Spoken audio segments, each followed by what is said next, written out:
Hey, so in my last video, when I was coming up with what-if scenarios, I got the idea for a meteor to crash into a city. So that's going to be the inciting incident for all of this.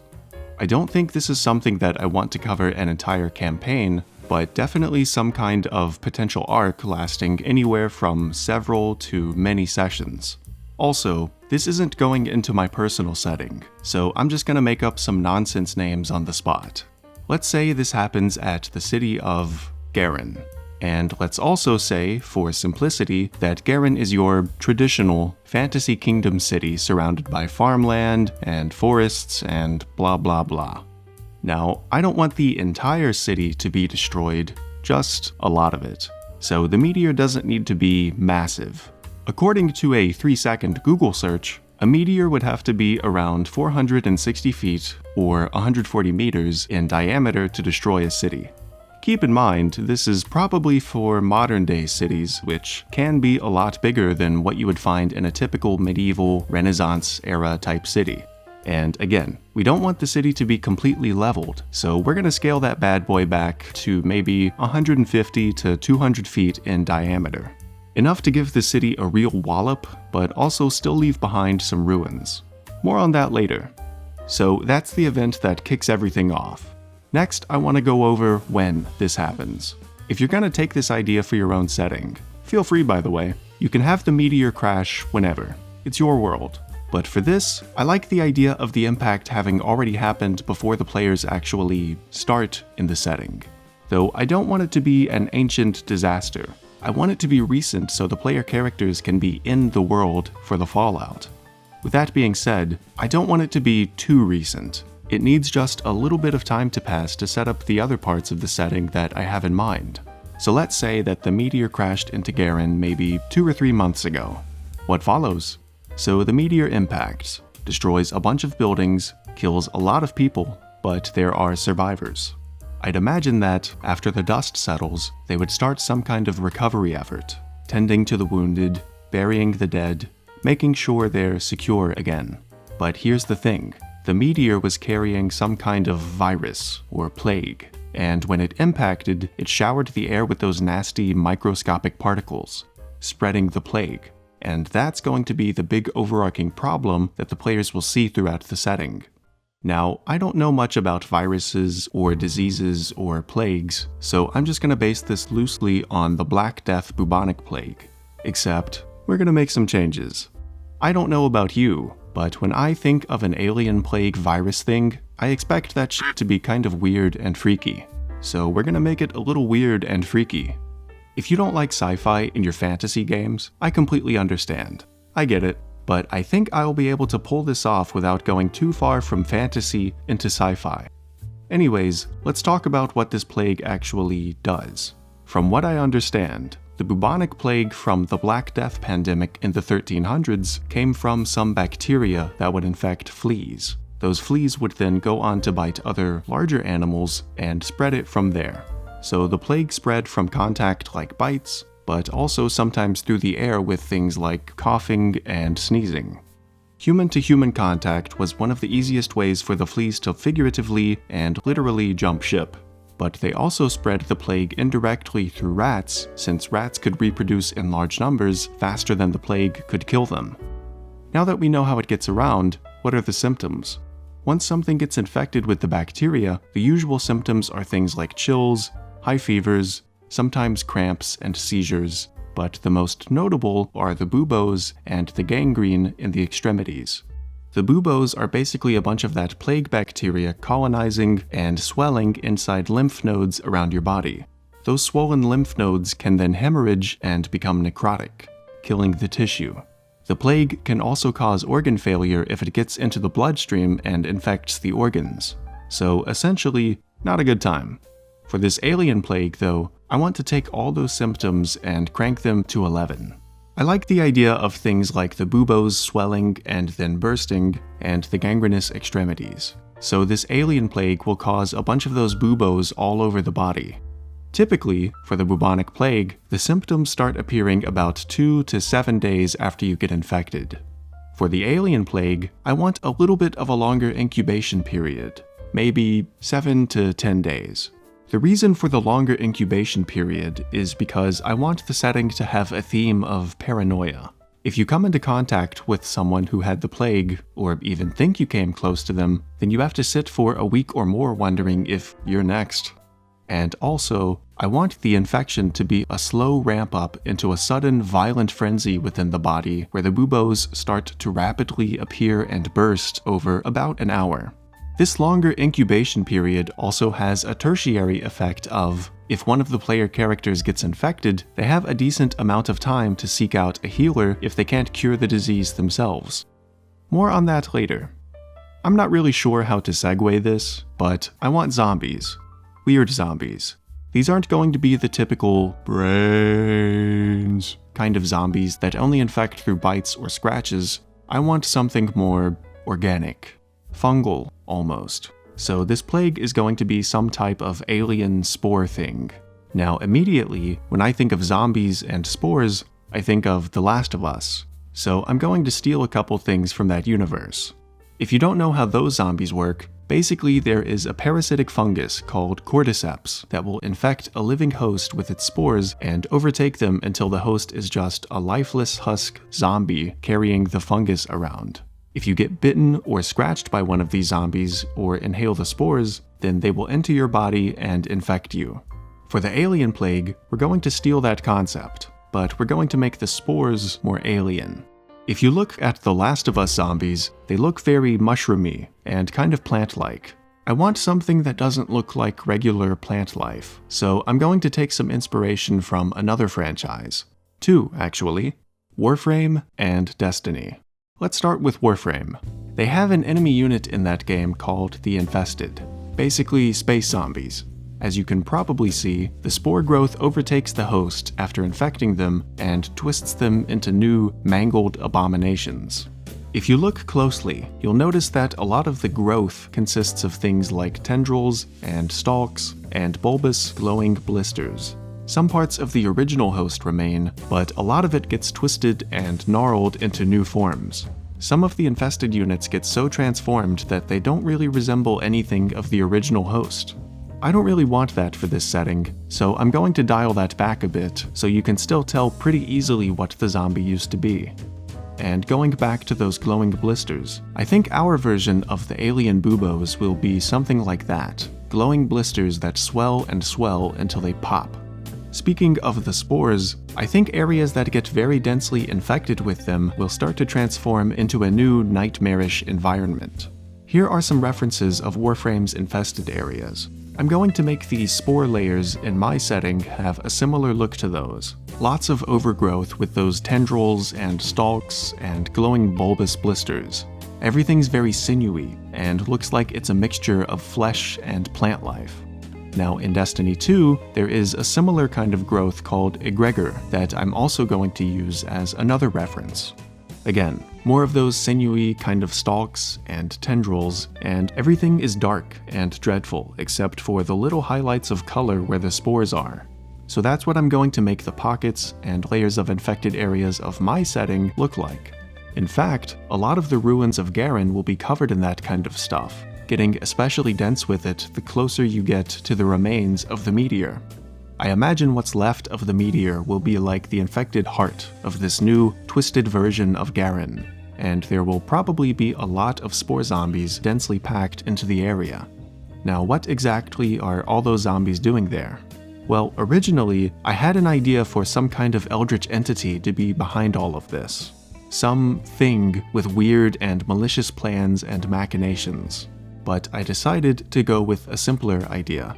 The plague is just a parasitic alien fungus thing. Its entire existence is to consume, overtake, and replicate. I like the idea of the plague being a wild force of nature. Life, but cancerous and parasitic.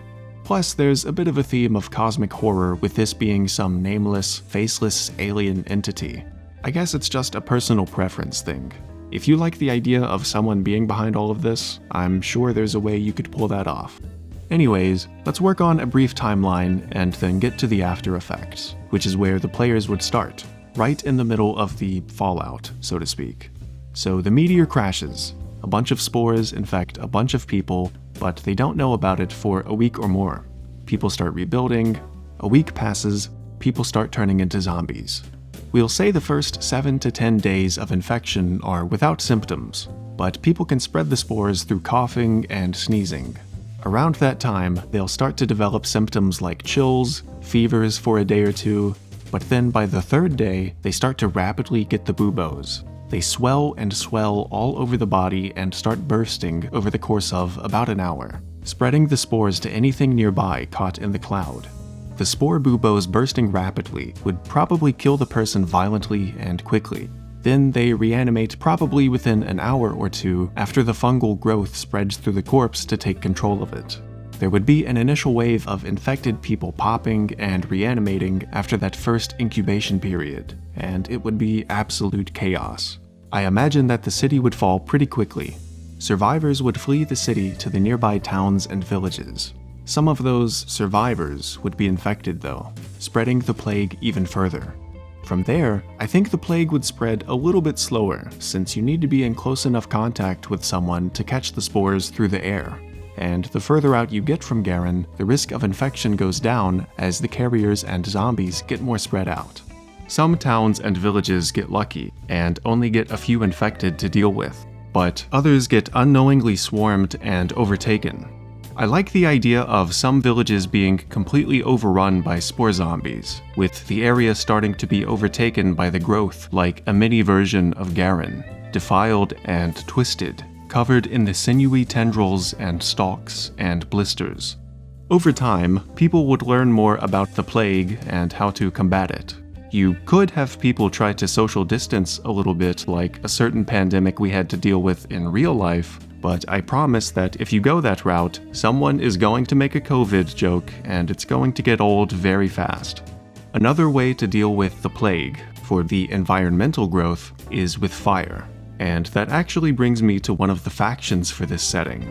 So in another game called The Division, there is a plague that spreads across the world. And in New York City, there is a faction of people called the Cleaners that go around the city with flamethrowers, burning any people or places that they suspect are infected with the plague. I'm gonna steal that for this, but with magic. In my setting, let's say a group of radicalized people band together to try to put a stop to the plague. I imagine that most of these people would be regular common folk who have all lost something or someone. Most of the time, they'll burn things with whatever they have. Torches, alcohol.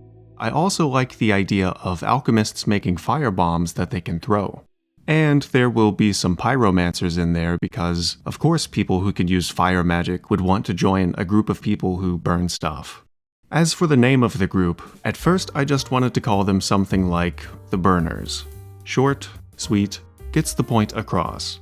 But the thing about the Cleaners from The Division and this fire faction from my setting is that they both think they're the good guys. The Cleaners think they're cleaning the city. So I'm gonna go with something like the Purifiers. Because these people, even though their methods can be cruel, they do think that they're purifying the land from the spore plague. The Purifiers will burn and destroy anything and anyone who has the spores. They seek out spore strongholds and lairs, and will even go from village to village burning anyone that they suspect is infected with the spores. The key word there is suspect, because they're willing to burn people alive if they think those people might be infected. They don't take chances. Now, on the opposite end of the faction spectrum, I like the idea of there being a kind of good faction, consisting of paladins, clerics, and druids who want to protect the people and the land. A group of people who use their healing magic and medicine to fix things rather than destroy them. I think this group, we'll call them the Guardians, or something protective like that, would probably be stretched pretty thin and have limited resources. In a dire time like a plague, supplies will be very valuable, and almost everyone will need some kind of help. Because of this, and since the Guardians can't help everyone everywhere, I think a lot of people would have split opinions about them. Some people would gladly support and appreciate their efforts, while others might be more jaded and scoff at the Guardians since they can't completely fix the plague. You can't please everyone. Let's talk a little bit about where this is happening. Let's think of some locations. So obviously, there's the ruins of Garen. I think some of the nearby towns and villages would be at a very high risk of being overtaken by the spores, since that's where the Garen survivors would go first. Some of those villages could be completely covered in spore growth with zombies walking around doing zombie stuff. Alternatively, a few of those overtaken villages could then be torched and burnt down by the purifiers, leaving behind nothing but scorched earth and blackened rubble. The purifiers would probably be mostly concentrated on the areas with the most spore activity, so I think most of the burnt villages would only be the ones close-ish to Garen. I think there would be places that completely wall themselves off from the outside world. They have most of what they need contained in their community and are very untrusting of outsiders and wanderers. They might even be hostile to anyone approaching them. It's a dangerous time, and every new person brings added risk. Continuing with settlements, I like the idea of part of a city being overtaken by the spores. Not the entire city, just a segment of it that can be quarantined while they deal with it. And to make things even more gnarly, let's say it happened in the district where a church is, so we can have that contrast of a desecrated holy place. It probably got infected by people going to the church to be purified by healing magic. So let's say that the city of Sorvin goes into a sort of lockdown. They quarantine and completely seal off the church district and enact a strict curfew at night. It's also probably kind of tough to get into the city. Maybe they make people wait outside for a certain amount of time to see if they're infected or not. So there could be a kind of refugee shantytown outside the city as people wait to be let inside. There's a lot of room to play around with things getting infected and corrupted by the spores, so I'm going to use that to segue into ideas for encounters and plots. There could be things like a druid grove being corrupted by the spores. We could tie that to the Guardians. There could be a spore growth that is getting dangerously close to a river, putting a downstream settlement at risk of drinking infected water. And if we wanted to put a twist on that, we could have the purifiers want to burn away that corruption and do something actually good. The players could have the opportunity to work with the purifiers, and it shows that that faction isn't completely black and white. Though maybe at the end of it, depending on how it goes, one side may betray the other. There are also things like villages and settlements being attacked by either bandits, spore zombies, or purifiers. You could even have escort quests where the Guardians want to transport some essential supplies or healers to another place and hire the party to protect them from potential bandits along the road. I didn't want to design quests for this so much as encounters because this is supposed to be me creating a setting, not a campaign. The idea is that, if you wanted to, you could borrow this for your own setting without too many conditions. My goal was to design a kind of sandbox that you could then create your own quests from using the locations and possible encounters. With that being said, I do have a very loose idea for an actual quest. So with any kind of plague in media, or shit, even real life too, there's always that question of, is there a cure? Is there a vaccine? I think in this setting, there would be some kind of researcher or team of researchers looking for a vaccine. So at some point, probably after the players have been in the setting for a while, these researchers theorize that they could possibly make a vaccine using a sample of the original meteor that crashed into Garen. The idea would be for the party to delve into the heart of Garen to retrieve an origin sample from one of the chunks of the meteor. Because, after all, what's the point of putting a dangerous forbidden zone in your setting if the players aren't going to explore it? It's like putting a giant red button in front of someone and saying, "Do not press the red button." I imagine that it would get progressively more and more dangerous the closer you get to the meteor. So let me throw out some ideas for the spore zombies. I'm not going to go into specific stats because I don't want to lock anything down, so these will just be broad ideas. Obviously, we're going to use mostly zombies as the base for this, but since the spore things are kind of plant-like, I think we can take some inspiration from plant monsters too. The regular Spore zombies would behave mostly like regular zombies, just with the added effect of having a chance to spread the plague from melee attacks. From there, we can get into specialized units. Maybe there's a zombie that can quickly spread the spore growth in the ground with the entangling plants action. Maybe there's a slow-moving zombie that is completely covered in those spore buboes, so when it gets hit, a puff of spores explode out from it.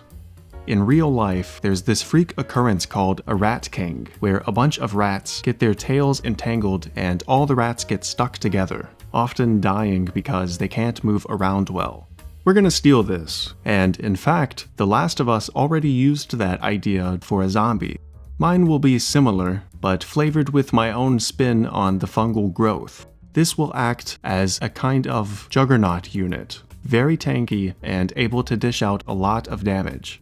Also, I should mention that since fire is a good tool to fight against the spores, all the zombies would probably have a weakness to fire.